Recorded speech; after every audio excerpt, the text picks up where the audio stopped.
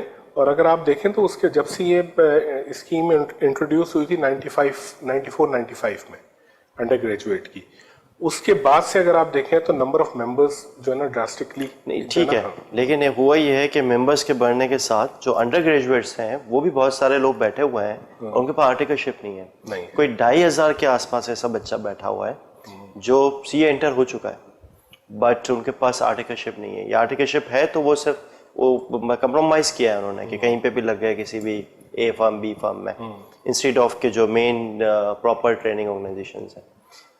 اصل میں جو لیڈنگ فرمز ہیں ان کی بھی لمیٹیشنز ہیں, ٹھیک ہے نا. بزنس آپ کا جی ڈی پی گروتھ کے کیا حالات رہے پچھلے ڈیکیڈ کے اندر وہ سب ہمارے سامنے, تو اس طرح سے نہ بزنس گرو ہو سکے, اکارڈنگلی وہ فرمز بھی جو کی گروتھ بھی جو ہے لمیٹڈ رہی. پھر مجھے لگتا ہے کہ یہ جب اسٹائپنڈ انکریز ہوا تھا نا تو اس کے بعد بھی تھوڑا سا جو نمبر آف ٹریننگز کی انڈکشن تھی لیڈنگ فرمز کے اندر, مجھے لگتا ہے اس کے اندر بھی تھوڑا سا جو ہے نا کیپنگ کا کانسیپٹ جو ہے نا انٹروڈیوس ہوا تھا, ٹھیک ہے نا. تو یہ سارے بیسکلی یہ ڈفرینٹ جو ہے نا وہ آپ کے ایشوز ہیں جو یہ ساری چیزوں کو افیکٹ کر رہے ہوتے ہیں. ٹھیک ہے, اچھا تھوڑا سا مجھے بتائیے گا, ہم نے بہت ساری باتیں کر لی پاسٹ کے حوالے سے, واٹ اباؤٹ دا فیوچر. اگر میں 10 years down the road, 15 years down the road دیکھتا ہوں, آلریڈی ہم ڈیجیٹل دنیا میں جا چکے ہیں اور بڑی تیزی سے چیزیں چینج ہو رہی ہیں, ٹھیک ہے. آپ کی میں نے جب اسٹارٹ کیا تھا یہ پروفیشن تو یہ کاغذ پہ تھا, یہ پروفیشن ہم آڈٹ پیپرز بناتے تھے, دین آہستہ آہستہ ہم پھر ورکنگ پیپرز آٹومیٹ کمپیوٹر اس پہ گئے, دین اس کے بعد ERP آ گئے آرگنائزیشنس میں. اب ہم باتیں کر رہے ہیں فیوچر میں artificial intelligence, machine learning, blockchain and so forth. What do you see 10 years down the road, 15 years down the road? اور ہم کیا ابھی سے ہمارے پاس اتنا ویژن ہے یا ہم اس کے حساب سے جو چینجز ریکوائرڈ ہیں آج, کیا اس کے لیے ہم تیار ہیں؟ دیکھیں جہاں تک کریکولم کے اندر چینجز کی بات ہے تو آپ کو پتا ہوگا کہ انسٹیٹیوٹ بیسکلی سگنیٹری ہے statement of membership obligations I fake کی جو ہے, تو اس کے اندر تو تھاٹ لیڈرشپ آئی فیک کی طرف سے آ رہی ہوتی ہے. اور انسٹیٹیوٹ اگلے 2-3 سال کے اندر میرا ماننا ہے کہ وہ جتنا بھی آئی فیک سے جو گائیڈ لائنس آئیں گی سلیبس کی حد تک وہ سارا آپ کے پاس انکارپوریٹ ہو جائے گا, ٹھیک ہے نا. ایک تو یہ اسپیکٹ ہے.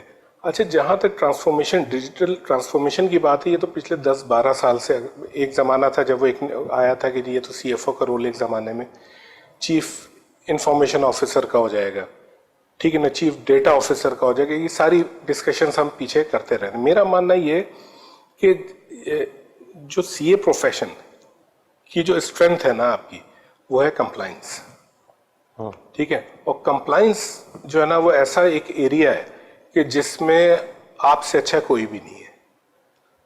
تو ان فیوچر یہ ٹیکنالوجیز آئیں گی, ٹھیک ہے نا, ان کی امپلیمنٹیشن فارمیشن میں بھی, ڈیولپمنٹ میں, ان کی امپلیمنٹیشن میں, ان کی مانیٹرنگ میں, یہاں بھی چارٹرڈ اکاؤنٹنٹس اپنا رول پلے کریں گے. وہ جن کا ایپٹیٹیوڈ ہوگا وہ چارٹرڈ اکاؤنٹنٹ جو اپنا آپ کو ری لرننگ کریں گے یا نیو لرننگ کے اندر جو نا انگیج ہوں گے, تو ان کا رول رہے گا. لیکن جو اوور آل جو رول جو چارٹرڈ اکاؤنٹنٹ کا ہے وہ CFO یا ان پوزیشن سیٹ کا وہ چیف ویلیو آفیسر کا ہو جائے گا. اچھا, جب چیف ویلیو آفیسر کی ہم بات کرتے ہیں تو value in terms of intrinsic value of share کی بات نہیں ہو رہی ہے, ٹھیک ہے نا. اس سے بیونڈ چلا جاتا ہے. اس کے اندر پھر انٹیگریٹڈ رپورٹنگ جو ہے وہ بہت ریلیونٹ ہو جاتی ہے. انوائرمنٹل اکاؤنٹنگ جو ہے نا وہ بڑا ریلیونٹ ہو جاتی ہے. آلریڈی میں پڑھا رہا تھا کہ کچھ جورسڈکشنس نے تو آلریڈی 2050 تک جو ہے نا زیرو ایمیشنس کی بات کر رہے ہیں, تو وہاں آپ کے ممبرس کا رول بڑا ہی ریلیونٹ ہے,